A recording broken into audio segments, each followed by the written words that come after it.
Estamos. Ok, entonces, doctora, voy a iniciar la presentación respectiva para que después continúe con la ponencia. Muy bien. Reiterando, muy buenas noches con todos y muy buenas noches a nuestra ponente del día de hoy. En este diplomado internacional de especialización en violencia familiar, sexual, género y feminicidio. Me presento, mi nombre es Milward Palacios y seré su moderador el día de hoy.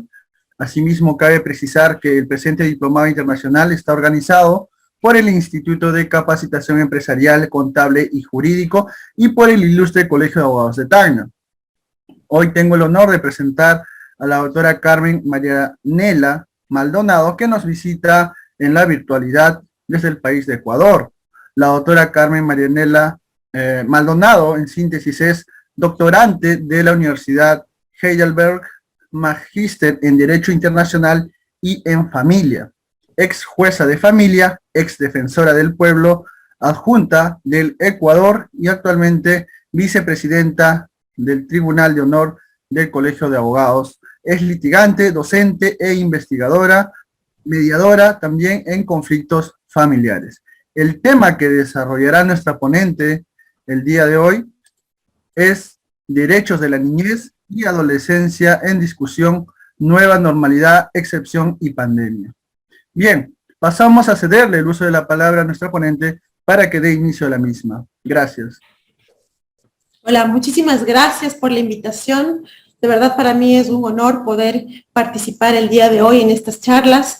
Si bien es cierto, dentro de todo lo que se maneja en los derechos de niñez y adolescencia, en contextos de excepción, pandemia y nueva normalidad, tenemos que tratar todo lo que tiene que ver con los derechos de la niñez y adolescencia en cuanto a los legítimos y humanos derechos, valga la redundancia, derechos humanos, al que nuestra niñez y adolescencia ha sido prácticamente relegada, sin tomar en consideración que antes de la pandemia tuvieron muchos problemas los niños de nuestra región para tener un acceso a una educación adecuada, a una alimentación con una nutrición adecuada y lógicamente en la época de la pandemia todos los derechos a la salud, a la educación, a la alimentación, a la recreación, a crecer en un medio ambiente sano, se vieron nuevamente vulnerados por la pandemia y luego con la pospandemia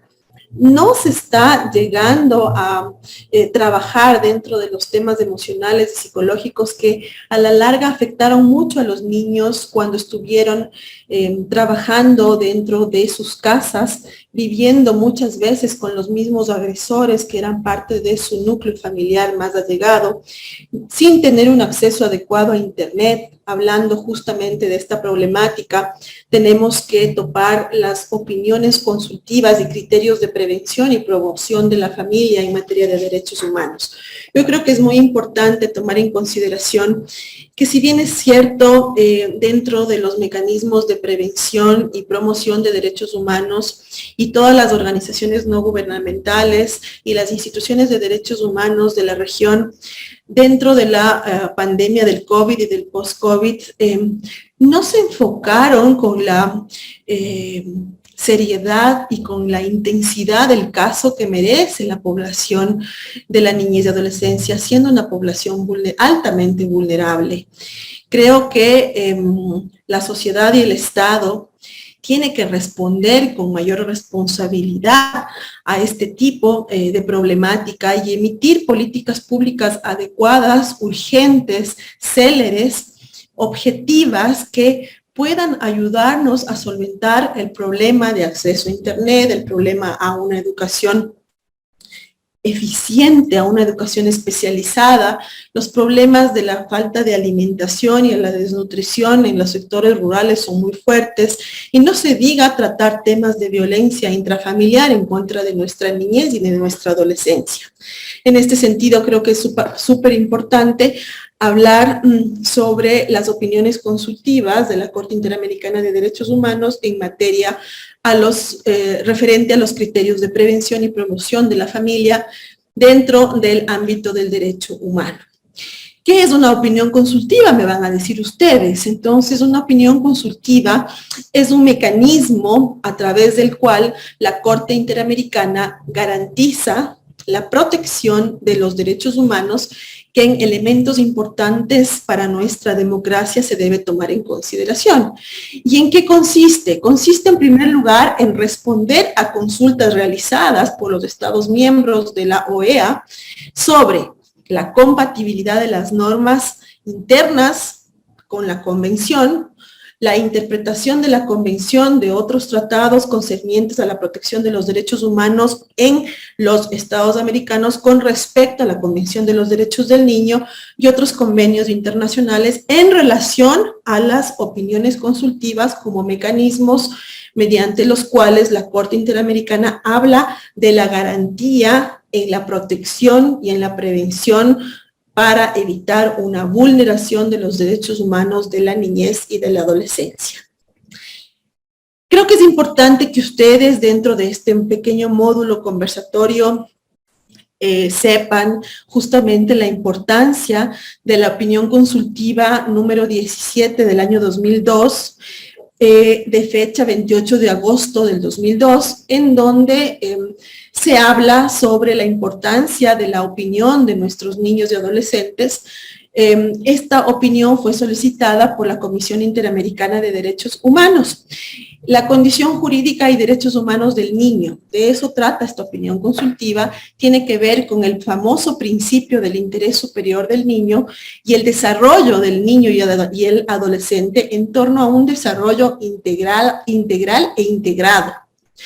Cuidados especiales. ¿Por qué hablamos de cuidados especiales? Justamente en la pandemia ustedes saben que ni siquiera nosotros como adultos vivimos en condiciones normales. Tuvimos que estar en un largo confinamiento y ahora que estamos nuevamente volviendo a una vida, entre comillas, normal, necesitamos no descuidar los cuidados para nuestros hijos. Entonces, ¿qué medidas especiales de protección debemos aplicar en torno a la protección de los derechos de nuestros hijos?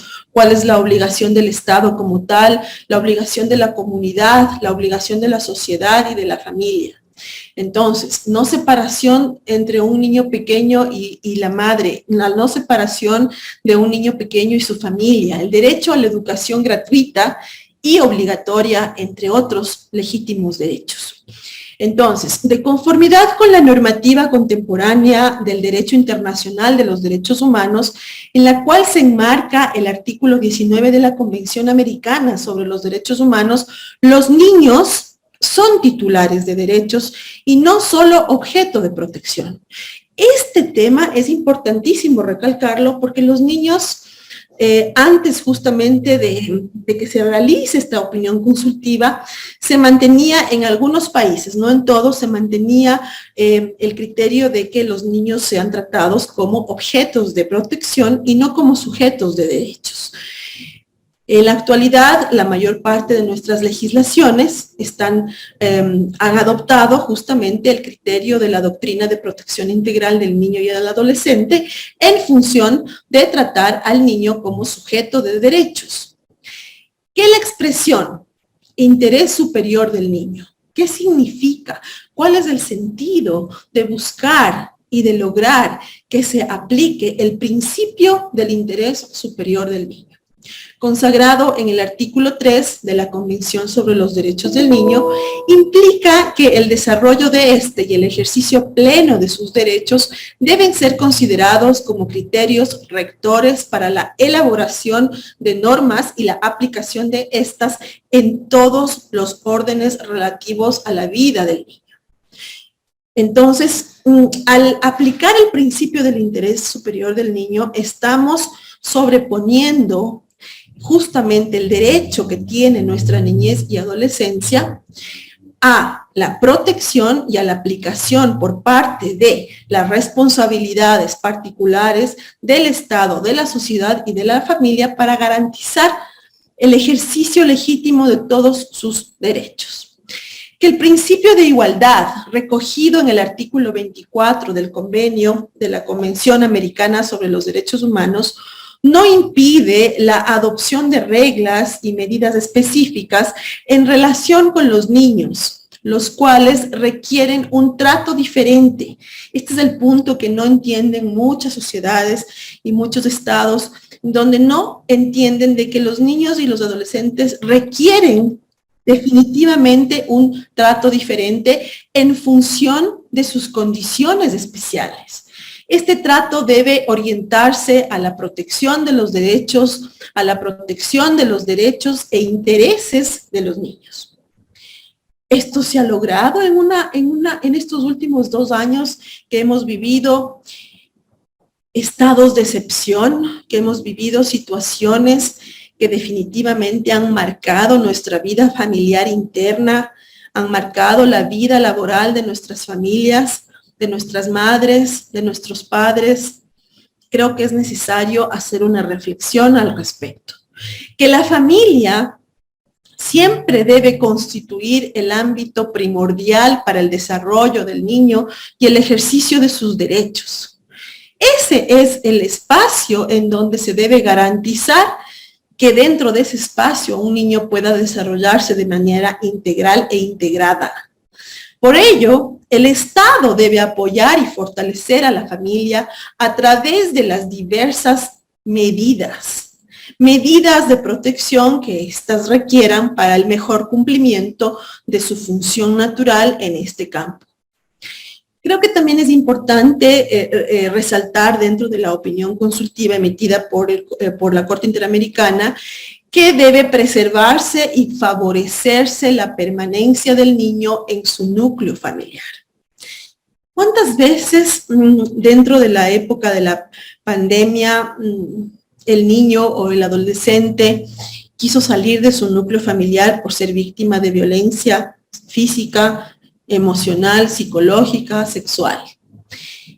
¿Qué hace la sociedad y qué hace el Estado para poder trabajar con los grupos y núcleos familiares, con los planes globales de familia, justamente para garantizar el principio de preservar y favorecer la permanencia de un niño en su núcleo familiar? Salvo que existan razones determinantes para poder separarlo de su familia en función del interés superior de aquel, la separación debe ser excepcional y preferentemente temporal. Aquí se tratan temas, lógicamente, que tienen que ver mucho con el acogimiento institucional o el acogimiento familiar. Creo que para la atención a los niños, el Estado debe valerse de instituciones que dispongan de personal adecuado e instalaciones suficientes, medios idóneos y experiencia probada en este género de tareas. Creo que es importante tomar en consideración justamente este tipo de situaciones para poder avanzar. Solicitada esta opinión consultiva por la Comisión Interamericana de los Derechos Humanos, no se olviden que la condición jurídica y derechos humanos del niño tienen que ver con el interés superior del mismo, y respecto a la opinión que ellos deben hacer valer en cualquier situación que les afecte, esto garantiza, al menos en mi país, el cumplimiento de la Constitución de la República del Ecuador en sus artículos 44 y 45 y del Código de la Niñez y Adolescencia en sus artículos 11 del principio del interés superior y el artículo 60 que tiene que ver con la obligación que tienen las entidades judiciales y el derecho que tiene el niño o el adolescente a ser escuchado. El respeto justamente del derecho a la vida en relación con los niños abarca no solo las prohibiciones, entre ellas la de privación arbitraria establecidas en el artículo 4 de la Convención Americana sobre los Derechos Humanos, sino que comprende también la obligación de adoptar las medidas necesarias para que la existencia de los niños se desarrolle en condiciones dignas. Y aquí viene justamente este séptimo principio sobre la opinión consultiva, al relacionar esta realidad con respecto a la época en que hemos vivido, si se ha garantizado o no la existencia de ese legítimo desarrollo en condiciones de dignidad. Y ahí es cuando hay la preocupación y la responsabilidad que tienen que asumir los estados para garantizar esas condiciones de dignidad y de seguridad, sobre todo. que la verdadera y plena protección de los niños significa que estos puedan disfrutar ampliamente de todos sus derechos, entre ellos los económicos, los sociales y culturales, que les asignan diversos instrumentos internacionales. Los Estados partes en los tratados internacionales de derechos humanos tienen la obligación de adoptar medidas positivas para asegurar la protección de todos los derechos del niño. Entonces, otro tema que se ha tratado dentro del ámbito del derecho humano y del derecho internacional tiene que ver con los procedimientos judiciales a nivel latinoamericano y de la Unión Europea, o con los procedimientos administrativos en que se resuelvan derechos de los niños, en donde los derechos de los niños sean garantizados en su cumplimiento y que sean prevenidos para evitar esa vulneración. Se deben observar los principios y las normas del debido proceso legal. Esto abarca, lógicamente, las reglas correspondientes a juez natural, a juez competente, a juez independiente e imparcial. Es decir, doble instancia, presunción de inocencia, principio de contradicción, una audiencia justa y una defensa legítima, atendiendo, lógicamente, las particularidades que se derivan de la situación específica en que se encuentran los niños y que se proyectan razonablemente, entre otras materias, sobre la intervención personal de dichos procedimientos y las medidas de protección que son definitivamente indispensables adoptar en el desarrollo de estos. Al hablar de estos principios, yo sí me hago la reflexión de que durante estos 2 años de pandemia, ¿qué tipo de medidas de protección ha adoptado el Estado para garantizar el cumplimiento legítimo de los derechos constitucionales de nuestra niñez y adolescencia? ¿Qué se ha hecho en función a garantizar, por decirles y por mencionarles un ejemplo, al derecho al acceso gratuito al Internet? Cuando ha habido familias en el área rural donde no llega a veces ni el agua ni la luz, han tenido que salir temprano a buscar una señal de Internet para poder tener clases virtuales. ¿Cuántas familias carecen de computadores y tienen que compartir los celulares con sus hijos para que puedan tener, aunque sea el acceso de voz de la profesora, y pueda garantizarse su derecho a la educación? Entonces, sí es una situación que realmente preocupa, porque realmente no es una situación normal. Sobre justamente la opinión, tenemos otros 3 puntos que la Corte también topó respecto a la pandemia y pospandemia, que tienen que ver, por ejemplo, con los menores de 18 años, a quienes se atribuye la comisión de una conducta delictuosa, deben quedar sujetos a órganos jurisdiccionales distintos de los correspondientes a los de mayores de edad.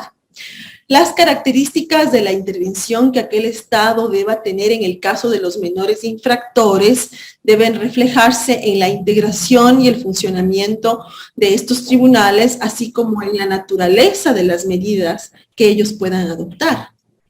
¿Qué es posible emplear vías alternativas de solución de las controversias y de los conflictos que afecten a los niños, pero es preciso regular con especial cuidado la aplicación de estos medios alternativos para que no se alteren o no se disminuyan los derechos de nuestra niñez y adolescencia? ¿Qué ha pasado dentro de la pandemia? Por ejemplo, se han aumentado las demandas de alimentos, de incumplimiento de pensiones alimenticias, se han aumentado los incidentes de rebaja de pensiones, porque durante la pandemia muchos padres perdieron sus trabajos, y lógicamente los centros de mediación y arbitraje han estado trabajando a tiempo completo para poder fortalecer y atender las necesidades de estos alimentantes, ya que el sistema judicial, al menos en muchos países, colapsó en la época de la pandemia. Que la conducta que motive la intervención del Estado en los casos a los que se refiere el punto que habíamos mencionado respecto a que tienen derecho a una justicia especializada, debe hallarse descrita en la ley penal. Otros casos, como son los de abandono, los casos de riesgo o enfermedad deben ser atendidos en forma diferente a la que corresponde a los procedimientos aplicables a quienes incurren en conductas típicas. Sin embargo, en dichos casos es preciso observar igualmente los principios y la norma del debido proceso legal, tanto en lo que corresponde a los menores como en lo que toca a quienes ejercen derechos en relación con estos derivados del estatuto familiar, atendiendo también a las condiciones específicas en que se encuentran los niños. Ojo, corrijo la palabra menor por palabra niño o niña, en virtud de que la doctrina de protección integral nos dice que los niños o las niñas deben ser tratados como sujetos de derecho y no como objetos del derecho. El término menor es peyorativo, por lo tanto, se debe tratar al niño como tal. Creo que es importante también analizar justamente el tema de qué es lo que han hecho los estados, que han encontrado en su obligación y en su responsabilidad de identificar a los niños y a las niñas extranjeras que requieren de protección internacional. Nótese el caso de los niños y niñas, adolescentes migrantes, venezolanos, ucranianos, ahora con el tema de la guerra con Rusia, dentro de sus jurisdicciones a través de una evaluación inicial con garantías de seguridad y privacidad con el fin de proporcionarles el tratamiento emocional, psicológico, de atención social, educacional adecuado e individualizado que sea necesario acorde a su condición de niña, acorde a su condición de niño y en caso de duda sobre la edad. Evaluar y determinar la misma, determinar si se trata de una niña o de un niño no acompañado, que está a veces en su condición de migrante, no acompañado solo o a veces con uno de los familiares cercanos, sea su papá, su mamá o sus abuelos paternos o maternos, o con sus hermanos, el tipo de nacionalidad, en qué condición ha llegado y qué se puede hacer por esa garantía de protección en cuanto al derecho de esos niños migrantes. Acorde a lo requerido por los estados solicitantes, la presente opinión consultiva que estamos tratando determina seguidamente con la mayor precisión posible y de conformidad a las normas citadas procedimientos especiales y las obligaciones estatales respecto de niños y niñas asociadas a su condición migratoria o a la de sus padres que deben en consecuencia los estados considerar al diseñar, al adoptar y al implementar y aplicar sus políticas migratorias, incluyendo en ellas, según corresponda, tanto la adopción o aplicación de las correspondientes normas de derecho interno como la suscripción o aplicación de los pertinentes tratados y convenios internacionales de obligatoria aplicación. Entonces, ¿qué es lo que ha pasado durante la pandemia? ¿Qué es lo que ha hecho el Estado ecuatoriano? Creo que todos sabemos que el 31 de diciembre del 2019, la Comisión Municipal de Salud de Wuhan, provincia de Hubei en China, informó justamente la existencia de varios casos de neumonía, determinándose que fueron causados por el coronavirus. Durante los primeros días de enero del 2020, la Organización Mundial de la Salud realizó varias acciones para conocer la situación, el estado del brote y se declaró en estado de emergencia. En esta situación fueron considerados como población con doble estado de vulnerabilidad a los ancianos, a las madres lactantes, madres en gestación, a las personas con discapacidad, a los niños, niñas y adolescentes. Pero en verdad se garantizó el derecho, se protegió el derecho de aquellos niños. Los estados no pueden recurrir a la privación de la libertad de niños o niñas para precautelar los fines de un proceso migratorio, ni tampoco pueden fundamentar una medida en el incumplimiento de los requisitos para ingresar y permanecer en un país. Nótese que cuando hubo la época de la pandemia, se cerraron las fronteras, hubo inclusive ingresos ilegales en determinadas fronteras de los estados y de los países de Latinoamérica, Y la situación ahora, por ejemplo, tiene un agravante con el tema de la guerra con Ucrania, porque en la Unión Europea, los estados que se encuentran cercanos a las regiones de guerra tienen la obligación de proteger y garantizar que se respeten los derechos de nuestros niños y respetar la condición de nuestros niños en migración. Los espacios de alojamiento deben respetar el principio de separación y el derecho a la unidad familiar, de modo tal que si se trata de niñas o niños no acompañados o separados, deben alojarse en sitios distintos al que corresponde a los adultos, y si se trata de niñas o niños acompañados por otros familiares, pueden tener en consideración la separación en aplicación al principio de interés superior del niño, y además asegurar condiciones materiales y un régimen adecuado para las niñas, los niños en un ambiente no privado de libertad en los términos de los párrafos 17 y 184 de la Convención.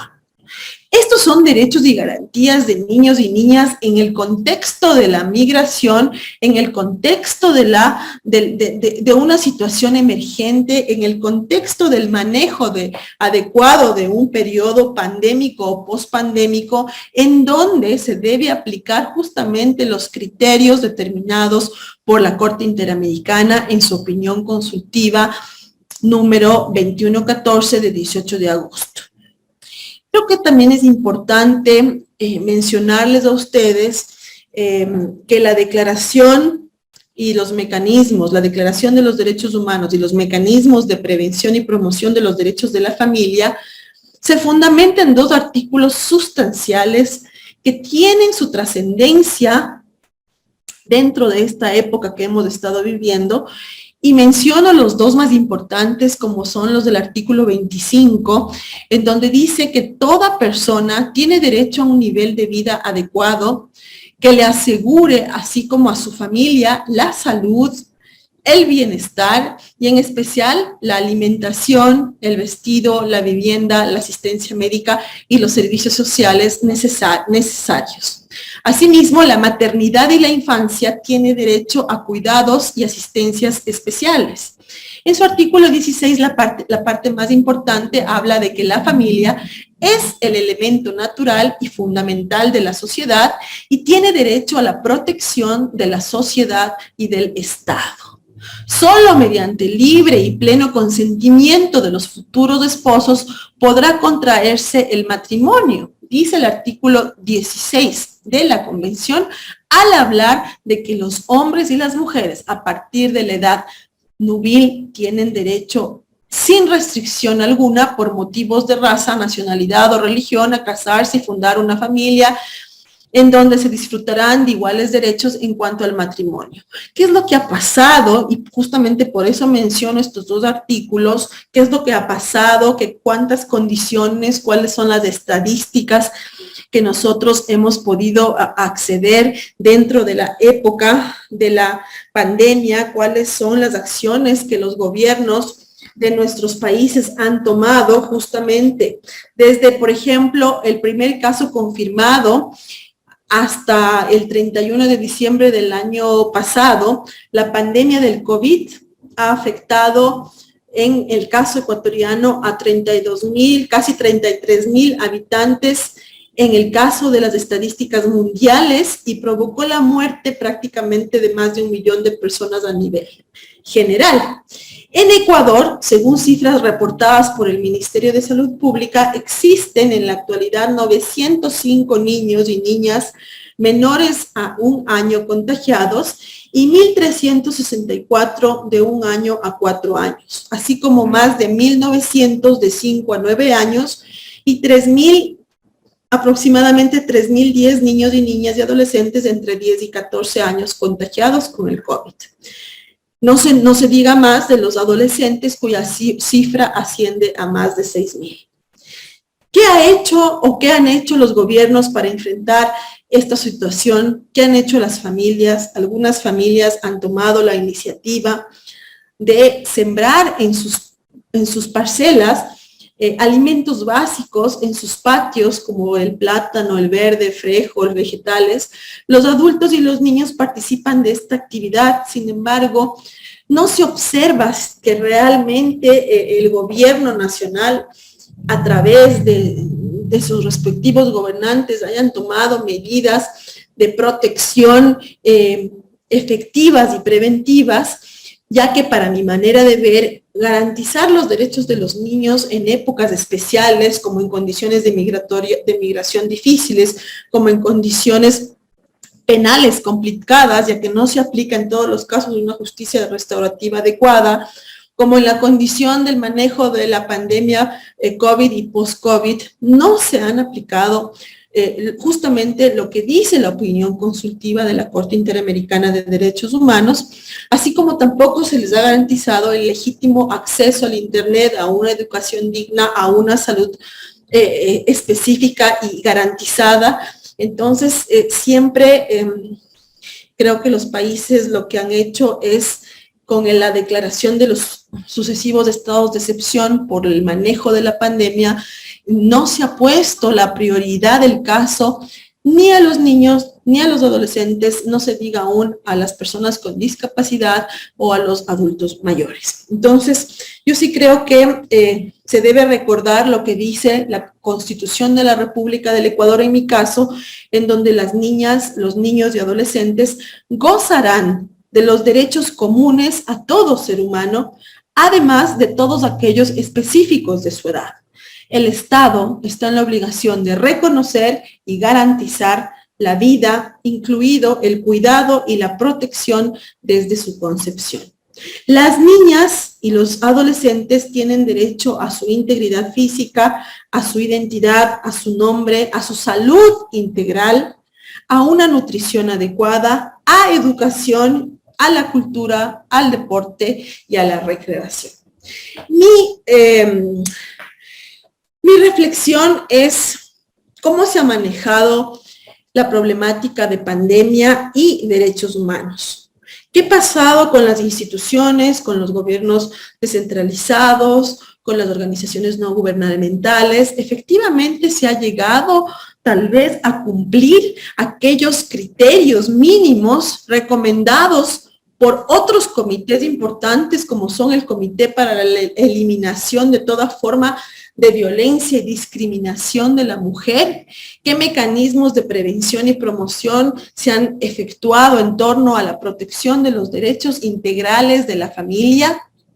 ¿Cuántas familias se han visto involucradas en problemáticas de afectación y se ha impedido el ejercicio legítimo a ciertos derechos? ¿Qué ha pasado con los derechos de la mujer sobre la familia contemplados en el artículo 16 de la CEDAW? ¿Qué ha pasado con la recomendación general número 21, en donde la Convención sobre la eliminación de todas las formas de discriminación contra la mujer, contra la familia, en cuanto a la igualdad entre el hombre y la mujer dentro de la época de la pre- y post-pandemia? ¿Se están cumpliendo los parámetros internacionales y los criterios y convenios y todas las opiniones consultivas en relación al respeto y a resaltar justamente esta importancia de que se debe trabajar desde la prevención, desde la educación, y no trabajar ya una vez que el derecho ha sido vulnerado? Esta sería mi reflexión. Creo que me he alargado un poquito en el tema. Es un tema bastante extenso que se necesita muchísima especialidad. Creo que es importante resaltar que los derechos de los niños, niñas y adolescentes merecen otro tipo de trato, tienen que ser tratados con la prioridad que se merecen y dentro de la época que hemos vivido han sido relegados. Esa es la observación que la hago. Se debe garantizar estos derechos. Les sugiero a que lean la obra en donde yo soy coautora, y la obra se llama Derechos de la Niñez y Adolescencia en Discusión, Nueva Normalidad, Excepción y Pandemia. Es un documento que es electrónico también, en donde pueden leer justamente, en resumen, lo que yo les he dado en esta media hora de ponencia. Muchísimas gracias, y si tienen algún tipo de pregunta, estoy a las órdenes.